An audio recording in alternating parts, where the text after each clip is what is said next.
فطبعا اللي يسب النبي صلى الله عليه وسلم مرة مرتين وثلاثة أظن أنه لا يجوز هذا، على لا نقول دمه مهدور، لكن عندما قال الرسول هذا الكلام فهو أدرى بما قاله. لا نقول دمه مهدور، لكن عندما قال الرسول هذا الكلام فهو أدرى بما قاله. لا نقول دمه مهدور، لكن عندما قال الرسول هذا الكلام فهو أدرى بما قاله. لا نقول دمه مهدور، لكن عندما قال الرسول هذا الكلام فهو أدرى بما قاله. لا نقول دمه مهدور، لكن عندما قال الرسول هذا الكلام فهو أدرى بما قاله. بسم الله الرحمن الرحيم. أعزائي المشاهدين، السلام عليكم ورحمة الله وبركاته. أسعد الله أوقاتكم بكل خير. اللهم اهدنا إلى الحق وأنطقنا به. حياكم الله جميعا وبارك فيكم، وأهلا ومرحبا بكم في حلقة جديدة من حلقات إلا رسول الله صلى الله عليه وسلم. في هذه الحلقة سنوضح ونبين كيف أقيمت الحجة على زهير أسعد. زهير أسعد يعني ما اكتشفته من خلال تعليق جديد، وهو مصر على تضعيف الحديث، ولا أدري كيف يضاعف الحديث، يعني بأي طريقة، وهو مش عالم حديث أو حتى ما يعرفش يقرأ الحديث. يعني أنا أتحداه يعني أن يقرأ السند والمتن بطريقة صحيحة.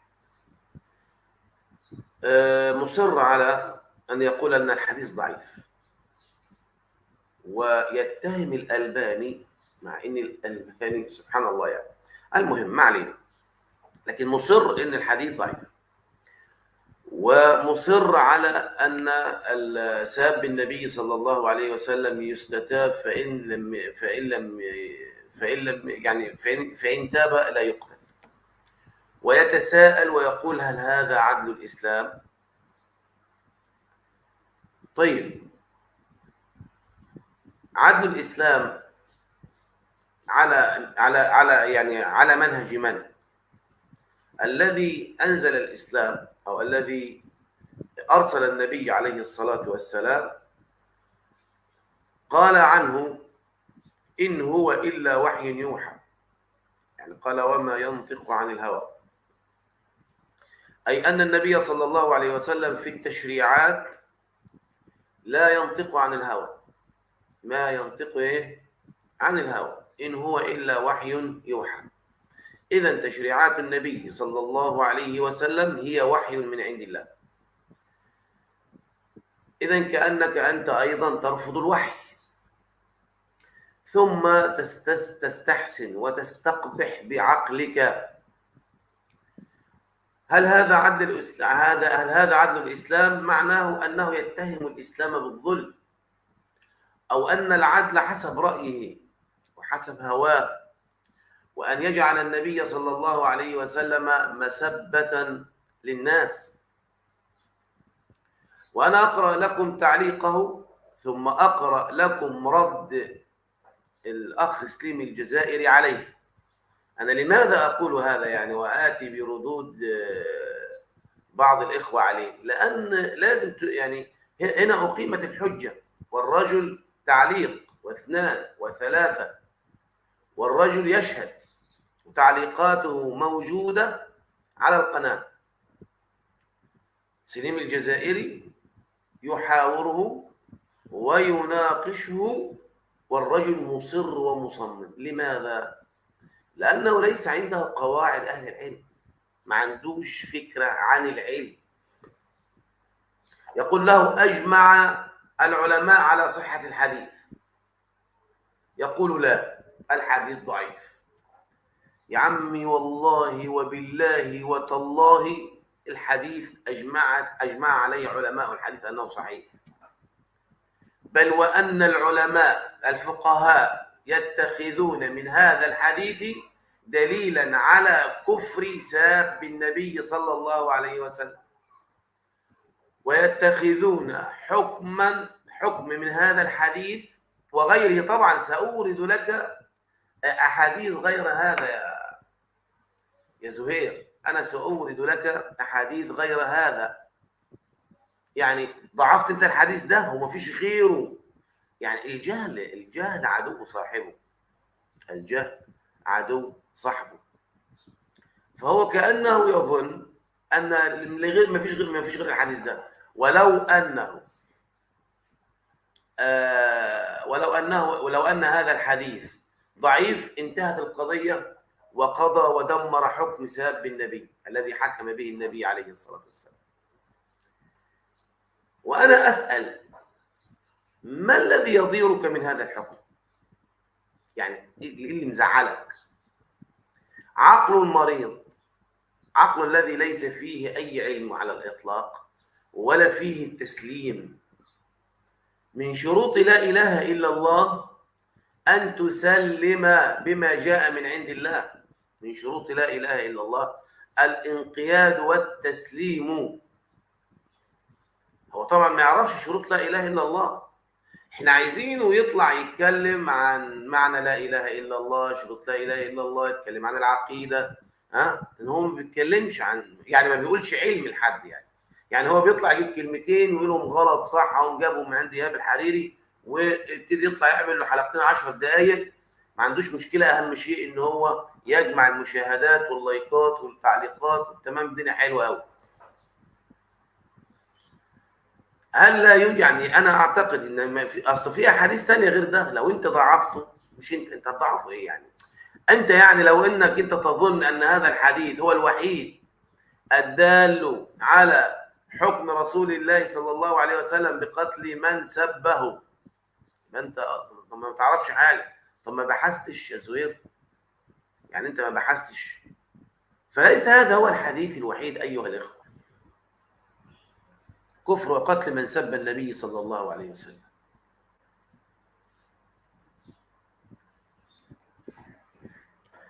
من خصائص النبي صلى الله عليه وسلم كفر وقتل من سبه. ولهذا عندما أغلظ رجل لأبي بكر الصديق فقال أبو برزة: ألا أضرب عنقه؟ فانتهره وقال: ما هي لأحد بعد رسول الله صلى الله عليه وسلم. يعني فيه راجل أغلظ رجل أبي بكر، أغلظ عليه القول. فقال أبو برزة: إيه؟ ألا أضرب عنقه؟ فقال له: ما هي لأحد بعد رسول الله. هذا إقرار من أبي بكر أن الذي يقتل فقط هو من سب النبي صلى الله عليه وسلم. وعن عروة بن محمد عن رجل من بلقين قال: كان رجل يشتم النبي صلى الله عليه وسلم، فقال النبي صلى الله عليه وسلم: من يكفيني عدوا لي؟ ده حديث ثاني اهو. فقال خالد بن الوليد: أنا. فبعثه النبي صلى الله عليه وسلم فقتله. مش حديث الجارية بس يا زهير، لا ده فيه أحاديث كتيرة. قال أبو يوسف: أيما رجل مسلم سب رسول الله صلى الله عليه وسلم أو كذبه أو عابه أو تنقصه فقد كفر بالله وبانت منه زوجته، فإن تاب وإلا قتل. وهذا الكلام لأبي يوسف، والكلام غلط، خالف جمهور العلماء، كلامه غلط ما لهوش دليل. يعني ما فيش دليل. هذا قول وانتم عارفين ان ايه؟ قول العالم ليس بحجه ما لم ياتي بدليل، لازم يكون عنده دليل. طيب العلماء الذين قالوا فإن تاب يقتل برضه بس. طبعا زهير هيطير ايه فرحا بهذه الكلمه، يقول لك ابو يوسف قال وهو جاهل ما يعرفش حاجه، ويتخذها ايه ذريعه. يعني احنا ناس ننقل بامانه، ليس لنا اي مصلحه في انكار حكم او اثبات حكم. المساله فقط اذا سمعنا حكما من رسول الله صلى الله عليه وسلم قلنا سمعنا واطعنا. المساله عندنا ملهاش علاقه باي حاجه الا اتباع النبي عليه الصلاه والسلام. ثبت عنه الكلام خلاص انتهى. طيب تعالوا نكمل. انا مش عايز اعلق عشان بس اقرا كل ما يعني ذكر يعني في هذا البحث. وقال اسحاق بن راهويه، وده نقل الاجماع على فكره، يعني اجمع المسلمون على ان من سب الله او سب رسوله صلى الله عليه وسلم أنه كافر بذلك، وإن كان مقرا بكل ما أنزل الله، وإن كان مقر بكل ما أنزل الله فهو كافر. وقال عبد الله بن أحمد بن حنبل: سمعت أبي يقول في من سب النبي صلى الله عليه وسلم قال: تضرب عنقه. وقال محمد بن سحنون: أجمع العلماء على أن شاتم النبي صلى الله عليه وسلم المنتقص له كافر، والوعيد جار عليه بعذاب الله له، وحكمه عند الأمة القتل، ومن شك في كفره وعذابه كفر. يعني ممكن، أنا مش بكفر أهو، مش بكفر، ممكن زهير يكفر بسبب هذا الكلام الذي يقوله، لأنه شاكك في كفره، في كفر من سب النبي وعذابه. يعني هو مش عايز يعذبه، فعلى كلام محمد بن سحنون مش أنا. وقال محمد بن سحنون، هو طبعا يعني إيه، نقل إجماع أهو، وهذه خطيرة جدا يا زهير، احذر. أجمع العلماء على أن شاتم النبي صلى الله عليه وسلم المنتقص له كافر، والوعيد جار عليه بعذاب الله له، وحكمه عند الأمة القتل، ومن شك في كفره وعذابه كفر. يعني من شك في كفر ساب النبي أو شك في عذاب ساب النبي اللي هو القتل يعني كفر والعياذ بالله. وقال ابن المنذر: وأجمعوا على أن من سب النبي. كل دي إجماعات يا زهير، ابن المنذر نقل الإجماع، ومحمد بن سحنون وإسحاق بن راهويه، كل دي إجماعات يا زهير. وأجمعوا على أن من سب النبي صلى الله عليه وسلم أن له القتل. وقال ابن حزم: كل من آذى رسول الله صلى الله عليه وسلم فهو كافر مرتد يقتل ولا بد. وقال أيضا: صحح بالنص أن كل من استهزأ بالله تعالى أو بملك من الملائكة أو نبي من الأنبياء عليهم السلام أو بآية من القرآن أو بفريضة من فرائض الدين فهي كلها آيات الله تعالى بعد بلوغ الحجة إليه فهو كافر. على فكرة يا زهير برضو لا أعني تكفيرك، أنت يعني بلغتك الحجة من أحاديث ومن ردود الإخوة وكل هذا، فأنت على خطر عظيم. وقال عياض: أجمعت الأمة، وعياض ينقل إجماعهم، أجمعت الأمة على قتل منتقصه من المسلمين وسابه. قتل منتقص النبي عليه الصلاة والسلام من المسلمين وسابه. وقال أيضا أي عياض: اعلم وفقنا الله وإياك أن جميع من سب النبي صلى الله عليه وسلم أو عابه أو ألحق به نقصا في نفسه أو نسبه أو دينه أو خصلة من خصاله أو عرض به أو شبهه بشيء على طريق السب له أو الإزراء عليه أو التصغير لشأنه أو الغض منه والعيب له فهو ساب له، والحكم فيه حكم الساب يقتل كما نبينه، ولا نستثني فصلا من فصول هذا الباب على هذا المقصد، ولا يمترى فيه تصريحا كان أو تلويحا. وكذلك من لعنه أو دعا عليه أو تمنى مضرة له أو نسب إليه ما يليق بمنصبه على طريق الذم أو عبث في جهته العزيزة يسخف من كلامه أو يسخف من الكلام وهجر ومنكر من القول وزور، أو عيره بشيء مما جرى من البلاء والمحنة عليه، أو غمصه ببعض العوارض البشرية الجائزة والمعهودة لديه، زي اللي بيقول لك ده سحر، ده كذا، ده كذا.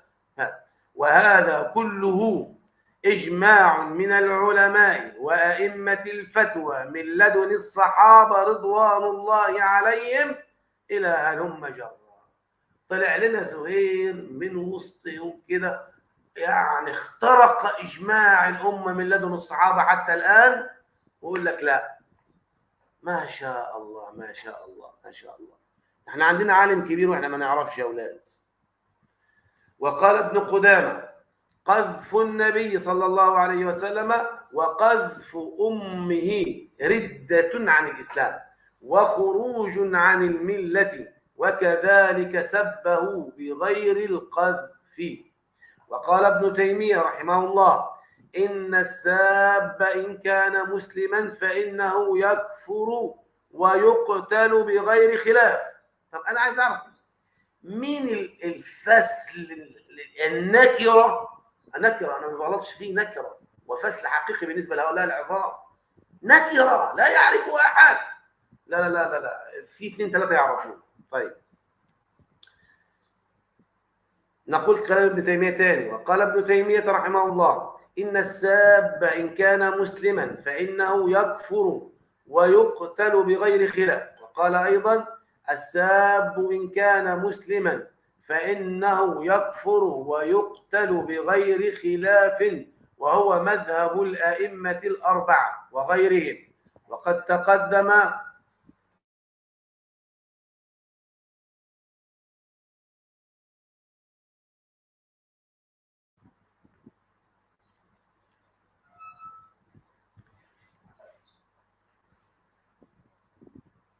أنا والله وقال أيضا: الساب إن كان مسلما فإنه يكفر ويقتل بغير خلاف، وهو مذهب الأئمة الأربعة. يا زهير،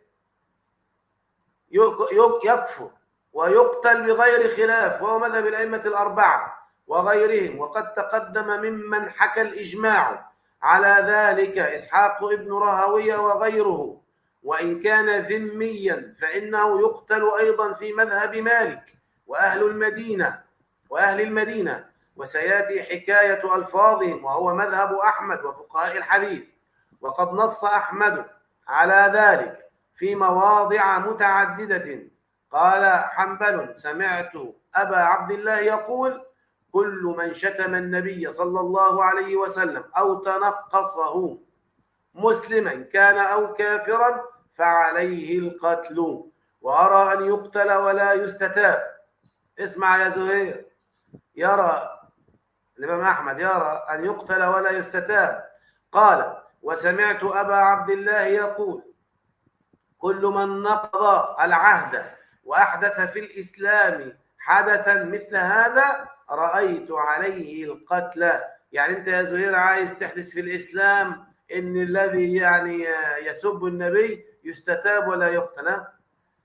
ليس على هذا أعطوا العهد والذمة. وكذلك قال أبو الصفراء: سألت أبا عبد الله عن رجل من أهل الذمة شتم النبي ماذا عليه؟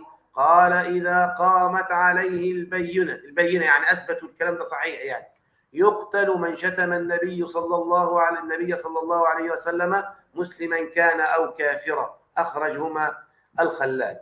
وقال في رواية عبد الله وأبي طالب: وقد سئل عن شتم النبي صلى الله عليه وسلم قال: يقتل.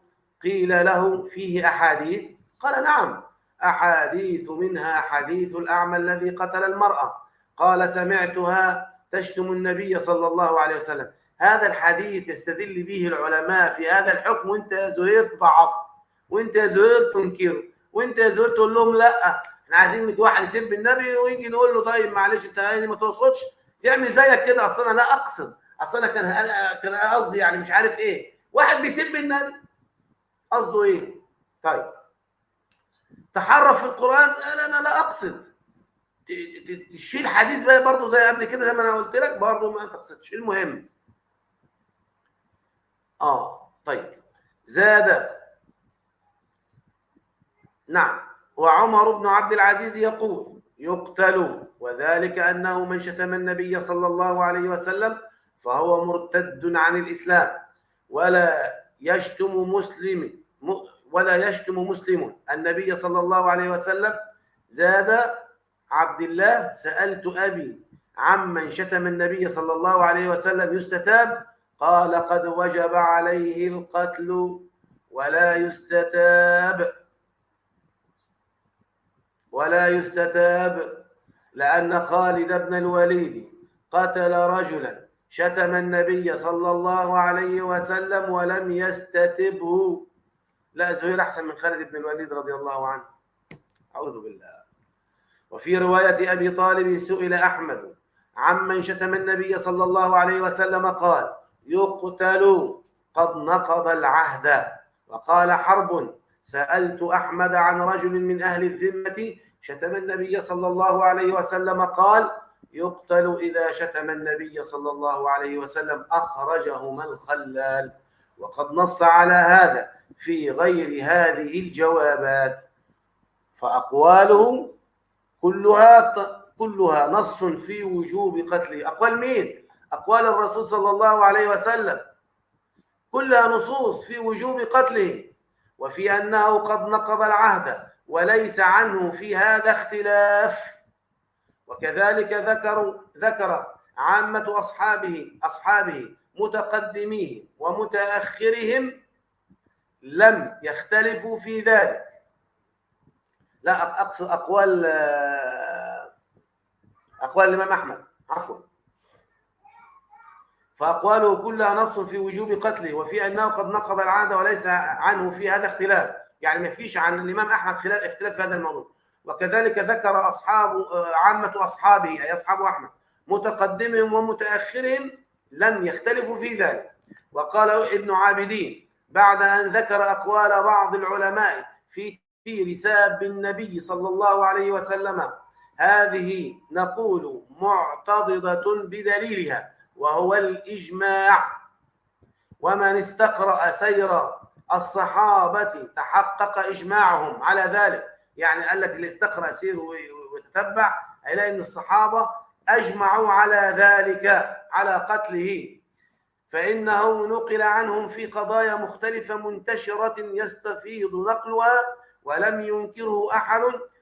حكي عن بعض الفقهاء من أنه إذا لم يستحل لا يكفر زلة عظيمة. شوف الكلام، بيقول إذا نقل عن بعض الفقهاء حكي عن زي أبو يوسف يعني، فقال لك دي زلة عظيمة، العلماء ردوا عليه: وخطأ زلة عظيمة وخطأ عظيم لا يثبت عن أحد من العلماء المعتبرين ولا يقوم عليه دليل صحيح، فأما الدليل على كفره فالكتاب والسنة والإجماع والقياس.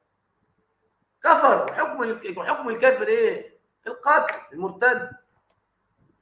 وقال ابن عثيمين: سب رسول الله صلى الله عليه وسلم سب لمن أرسله، أعوذ بالله، ومناف لحقه الذي هو أوجب الحقوق البشرية وحقه التعظيم والإجلال والتوقير.